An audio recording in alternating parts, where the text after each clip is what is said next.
PWD division തന്നിട്ടുള്ള സ്കെച്ചാണ്. ഇത് തട്ടേക്കാട് നിന്ന് ആരംഭിച്ച് ഇവിടെ മൂന്നാറിലെത്തുന്നു. ഇത് മറയൂര് വരെയുള്ള സ്കെച്ചാണ്. അപ്പൊ ഇത് കംപ്ലീറ്റ് PWD റോഡാണ്. പക്ഷേ ഈ റോഡ് ഇപ്പോൾ ഒരു 30% റോഡോളം ആണ് ഇപ്പോ ഫോറസ്റ്റുകാരുടെ അവർ കയ്യേറി വെച്ചിരിക്കുകയാണ്.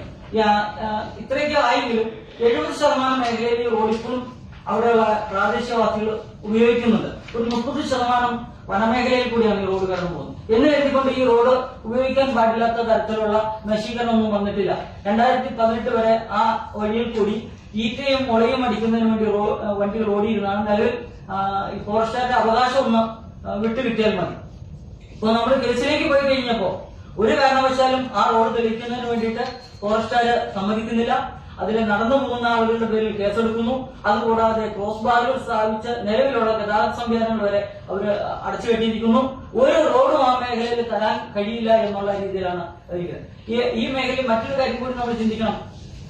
കുട്ടമ്പഴിയിലും മാങ്കുളത്തും അതുപോലെ അടിമാലി ഗ്രാമപഞ്ചായത്തിന്റെ ഏറ്റവും വലിയ ട്രൈബൽ കോളനിയാണ് കുറച്ചുകൂടി. ആ മേഖലയിൽ ഉൾപ്പെടെ 15,000 ട്രൈബൽ വിഭാഗങ്ങൾ താമസിക്കുന്ന ഏരിയയിലേക്ക് ഗതാഗതപരമായിട്ടുള്ള റോഡില്ല എന്നുള്ളതാണ് ഇപ്പോഴും വസ്തുത. അവരൊക്കെ യാത്ര ചെയ്ത് അടിമാലി കോതമംഗലൊക്കെ എത്തണമെങ്കിൽ വലിയ കഷ്ടപ്പാടാണ്. ഇപ്പൊ മാങ്കുളം മേഖലയിൽ നിന്നുള്ള ആളുകൾക്ക് കോതമംഗലം എത്തണമെങ്കിൽ ഇപ്പൊ ഈ വഴി തെളിഞ്ഞാൽ, ഈ ഓൾഡ് രാജപാത തെളിഞ്ഞാൽ 50 കിലോമീറ്റർ കൊണ്ട് മാങ്കുളത്ത് നിന്ന് കോതമംഗലത്ത് വരാം. ഇപ്പോ അവർ യാത്ര ചെയ്യുന്നത് മാങ്കുളത്ത് നിന്നും കോതമംഗലത്ത് എത്തണമെങ്കിൽ 88 കിലോമീറ്റർ ഉണ്ട്. അപ്പോ 38 കിലോമീറ്റർ അവര് അധികമായി യാത്ര ചെയ്താണ് എത്തുന്നത്. ഇതൊരു കയറ്റമോ ഒന്നുമില്ലാതെ കടന്നു പോകുന്ന റോഡ് തന്നെയുമല്ല. 2009 ഈ റോഡ് GOMS 52/2009 പ്രകാരം മേജർ ഡിസ്ട്രിക്ട് റോഡായി കേരള PWD ഡിപ്പാർട്ട്മെന്റ് പുനർവിജ്ഞാപനം ചെയ്തിരിക്കുന്ന റോഡാണ്.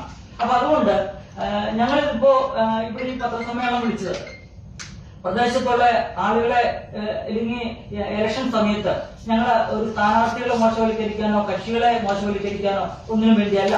ഞങ്ങൾക്ക് കുട്ടമ്പഴിയിലും മാങ്കുളത്തും അതുപോലെ മാമലക്കണ്ടം അതുപോലെ കുറച്ചുകൂടി മേഖലയിലുള്ള ആളുകൾക്കൊക്കെ ഒരു ഗതാഗത സംവിധാനം വരണം. അവിടെയുള്ള എല്ലാ റോഡുകളും ഫോറസ്റ്റുകാര് ബ്ലോക്കാക്കി വെച്ചിരിക്കുകയാണ്. അവർ പറയുന്നത് അതിന്റെ ഫോറസ്റ്റുകാരുടെ കുറെ പരിസ്ഥിതിവാദികളുണ്ട്, അവിടെ പുതിയ റോഡ് വെച്ചതാണ് എന്നാണ് അവർ പറയുന്നത്. ഇപ്പൊ ഇങ്ങനെയെല്ലാം നടക്കുമ്പോഴും ഫോറസ്റ്റുകാർ കാണിക്കുന്ന നെറുകേടുകൾ അത് പുറലോകം അറിയുന്നില്ല. ഈ പുഴമുട്ടി നിത്യഹരിതവനത്തിനകത്ത് മാങ്കുളം ഇലക്ട്രിസിറ്റി പ്രോജക്ട് എന്ന് പറയുന്ന ഒരു പ്രോജക്ട്